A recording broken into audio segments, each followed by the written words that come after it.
In this video, I'm going to show you how to do the quilting stitch from start to finish. So on my quilt top, I have my design all ready to go. I'm going to take my needle. A word about needles, I like to use embroidery needles because they are longer. This one is bent because I've used it so much.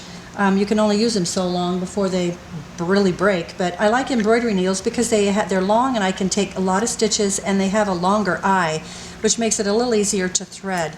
So as I get ready to do this, I'm going to take a darker thread so that it's easier to see on this pink fabric. I'm going to pull off about 16, 18 inches of thread, and I'm going to just thread the needle.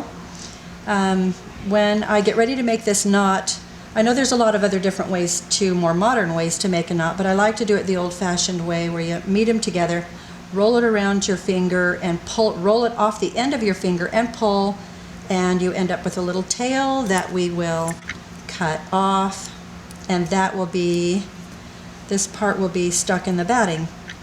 So as I begin to make my stitch, when I put the needle up through the bottom, I could put it up directly underneath, but I don't want to do that. I want the knot. That means that the knot would be right directly underneath the stitch, but I don't want that. I want the knot to be inside where the batting is and be caught in the batting, and the stitching be off on the design it's supposed to be. So I want the needle to come up about right here. So I'm going to put my needle in through the backing about right here, but I'm going to turn it and go under the surface of the top fabric and pull it through, try to find a spot to start about right there.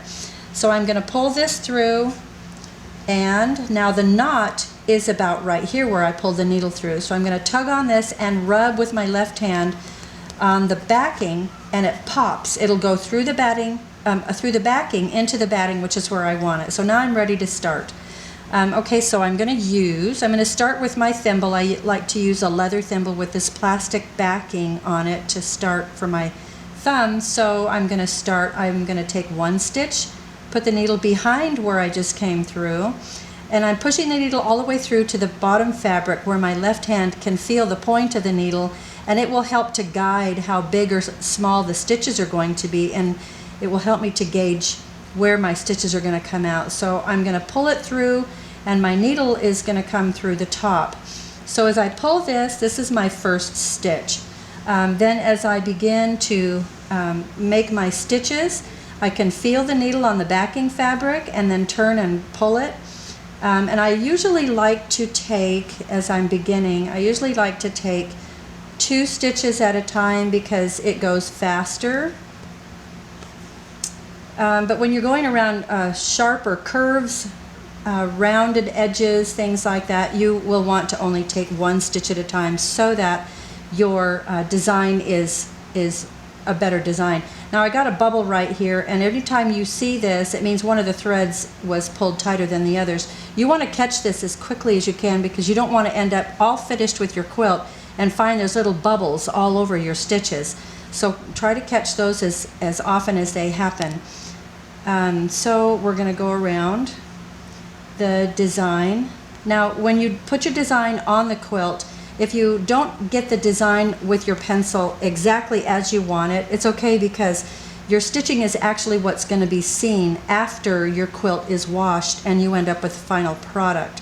So your stitching will actually be the ultimate design that you're going to want to show off. Now if my stitches get a little too tight, like if I pull this and it gets really, really tight, I can loosen it by putting my hand on the bottom and the top and rubbing it back and forth, and it will loosen those stitches to make it a more even tension. So I'm going to go around this other petal of the flower, and the idea is to make your stitches as uniform as possible. Sometimes that's a little difficult.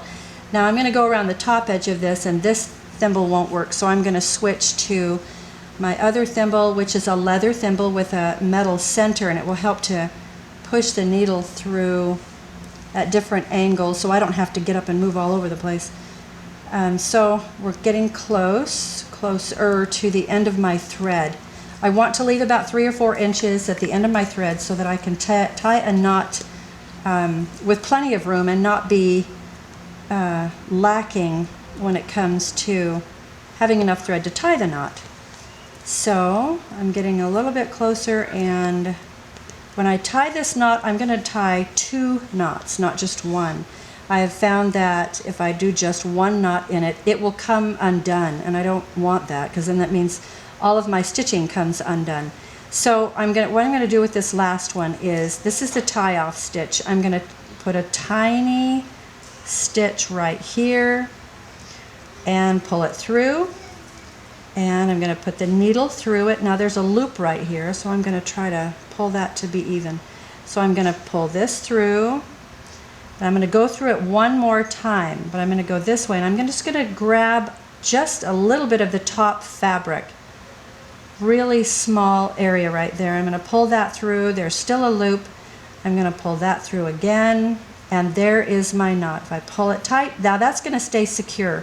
Now I'm going to take my needle and run it through the end of where, someplace in the middle of this stitch, and just through the top part, through the batting, not through the backing, through the batting, and run it off to the side so that the tail of that thread is off over here someplace. It can't be seen. Now I can trim it at the surface of the top fabric, and I'm ready to go to rethread my needle and finish my flower. And that is how you do the quilting stitch from start to finish.